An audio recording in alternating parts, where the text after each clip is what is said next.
I was thinking what kind of video should I make for you today.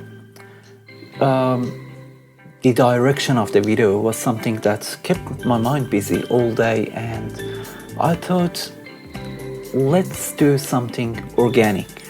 The first thing that comes in my mind, what is something that might be one of the topics that would be interesting to my audience, wonderful people watching this video, and also something that adds value and possibly one of the dilemmas of people these days.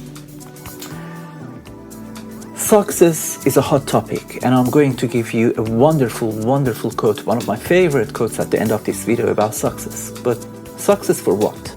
Well, success starts from within. If you're a peaceful person, if you're low in neuroticism, if you're high in positivity, if you're optimistic and realistic to some degree, or realistic and optimistic to some degree, or both of them just in a sensible way. So I was thinking success is a good topic. Personality came in my mind straight away today. Then occupation, career, jobs. And that's something that I think most people are rethinking about. Business. And I think Richard Branson had a great book called Screw Business as Usual. He talks a lot about corporate social responsibility in that book. And I have a lot of respect to Richard Branson. That particular book also, if you like to learn more about how some wonderful companies and some startups all around the world, they engage in corporate social responsibility and ethical business, anything around that, that's a good book. Success, personality, and career, occupation, because the dynamics of business shifted since the possibly early 2020, and that's largely due to the economic shocks of this pandemic. A lot of people are rethinking about their career, a lot of people are rethinking about business direction, a lot of people are rethinking about where do they want to live. They're evaluating the situation, and one of the dilemmas of people is their careers. There are a lot of younger people that they're planning to finish school and go into the workforce or start studying, but at the same time you need to do something on the side to get the experience and to earn some money. And there are a lot of people in their 20s, 30s, 40s, 50s, they are thinking about this situation. So I thought I'd put this video together for you, and I tap on a few things, maybe three things really. So let's start with personality. What is important when you think about career choice or transition or setting some goals for your career? It's your personality. So hopefully you have a good awareness of your own personality traits, your dominant trait. So we have the Big Five model, and let's say if you're extrovert, which is one of the dimensions of the Big Five model, let's say if you're extrovert and you are highly conscientious, you score high in conscientiousness, I would say if you wanted to go into some jobs like accounting, which requires high level of conscientiousness, but then if you are highly social and very extrovert, and you will get a sense of joy out of having a large social network and communication with others, and you want to, basically you're a bit talkative or you are pretty social. And let's say as an accountant, well, it depends what kind of accounting work you will do, but you will probably do a lot of work at the office. You will probably do a lot of work with your clients, but you don't have constant, you're not like in a customer service or sales or marketing role. You don't have constant interaction with your clients. To some degree, you do a lot of work on your own.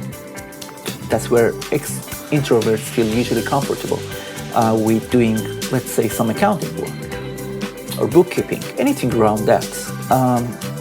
But if you're highly extrovert and you want to be in an environment that you socialize with a lot of people, you talk to different groups of people, diverse group of people, and you expand your network of friends and colleagues, but again in a social context, using your social skills. Possibly you have to rethink whether you will enjoy working in to some degree on your own, or you would probably better off choosing a career that suits your personality better. Let's say if you're high in neuroticism, that's one of the dimensions of the Big Five model again. Neurotic people, they need security. So if they go in some jobs that there is a possibility that you have to change location frequently, it triggers their anxiety possibly. It messes up with their emotional stability. So if you're high in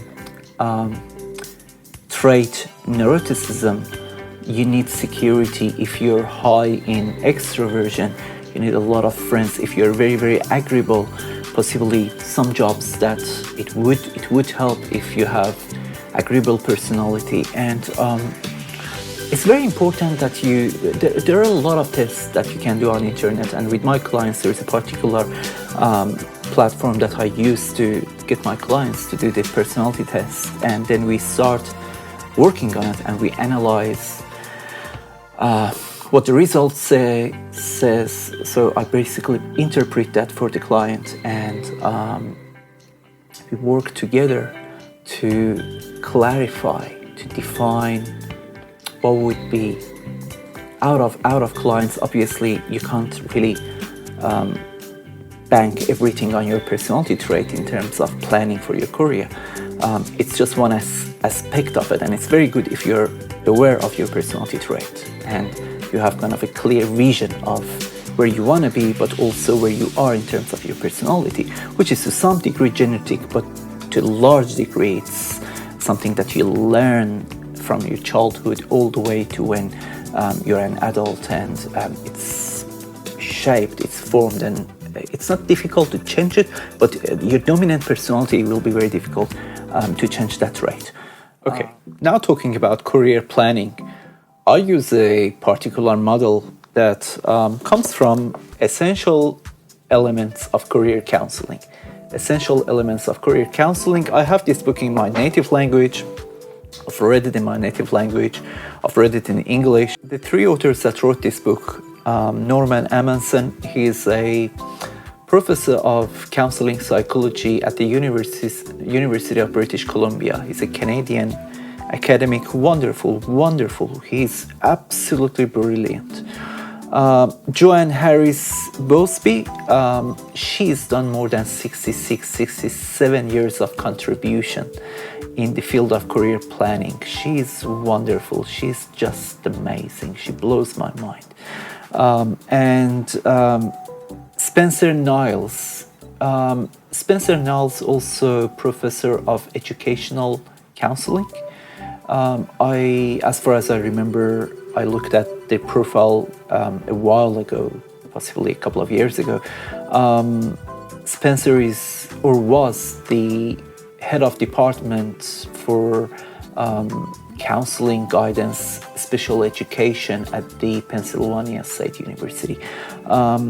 These guys are pioneers, some of the best authors and contributors in the field of career counseling and career development.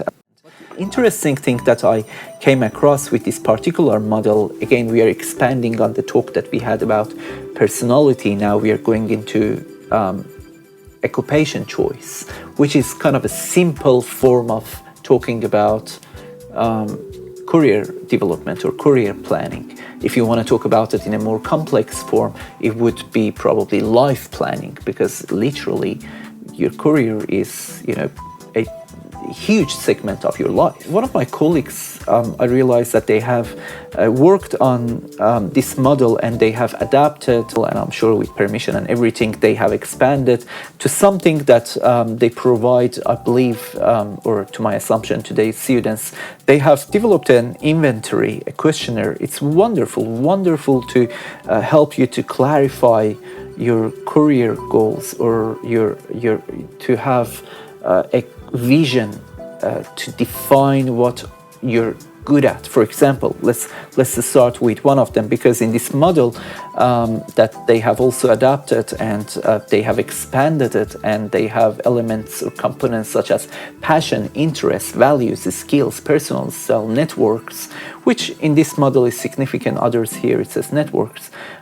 Education, here we have education and background, here we have education, industry knowledge, experience, career opportunities. So the inventory questionnaire that they have, that I'm 100% supportive of something like this, especially given that it's evidence-based. For example, under passion, igniting your passion. Under passions, I am clear about the things I love to do.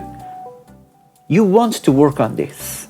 Are you clear on the things you love to do? Because if you know that early, especially if you're a teenager, if you're in your early 20s, and even if you're in your 20s, late 20s, 30s, 40s, and you are not satisfied with your career choice, you are re-evaluating. Doesn't necessarily mean that you're not satisfied, but you want to get more satisfaction, so you're re-evaluating.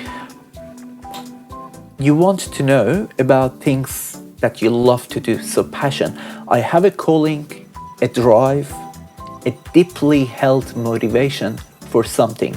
What is that something? What is that drives you? What is that calling, that inner calling? One of my mentors used to call it that inner fire, that calling, that inner fire within you.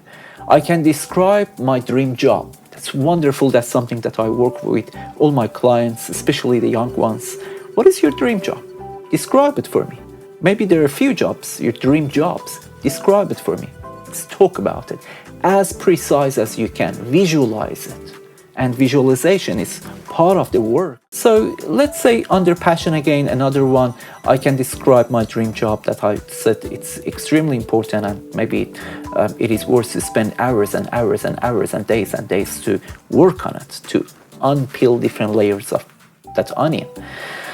I am willing to devote energy and time to pursuing this passion. Okay, which passion?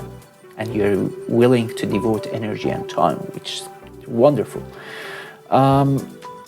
Let's go under values, identifying your values. You want to work around this.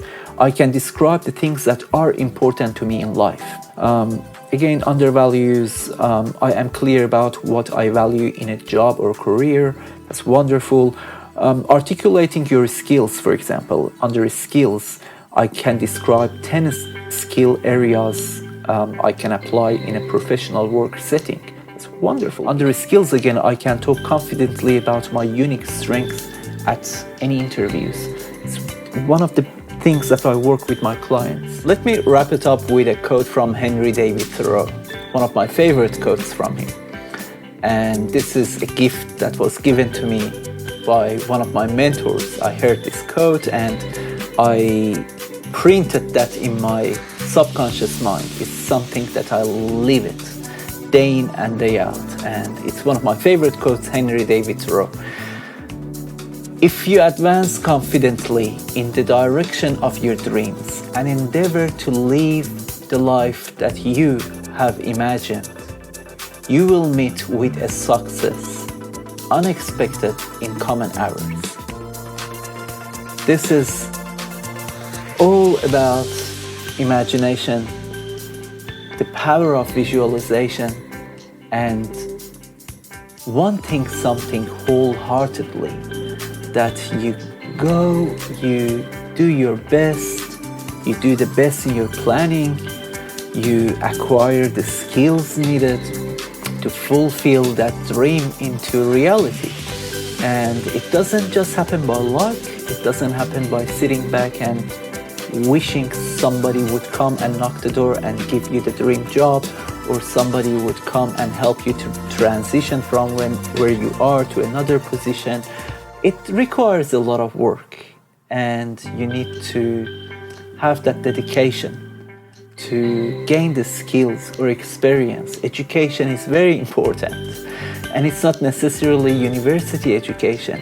Reading books helps, as many books as you can read, and having good mentors, having good peers. You can still read a lot of books, you can still get a lot of help. There is help around, there is help out there. There are a lot of good books. There are good therapists, counselors, there are good psychologists, there are good professional coaches, evidence-based, trained, hopefully they are. But you find yourself in a good place if you start thinking about what is it that you want to improve, what area that you want to improve in, and then think about what Henry David Thoreau said. If you advance confidently in the direction of your dreams and endeavor to live the life that you have imagined, you will meet with a success unexpected in common errors. I love that. That's the positivity, that's the inspiration, and you do the hard work. You start planning, setting goals, and trust the universe, and you do your best. Hopefully the rest all will fit in the right place for you. Thank you for watching. Make sure you take a good care of yourself, stay safe, keep well wherever you are. Until next video, thank you. See you next time.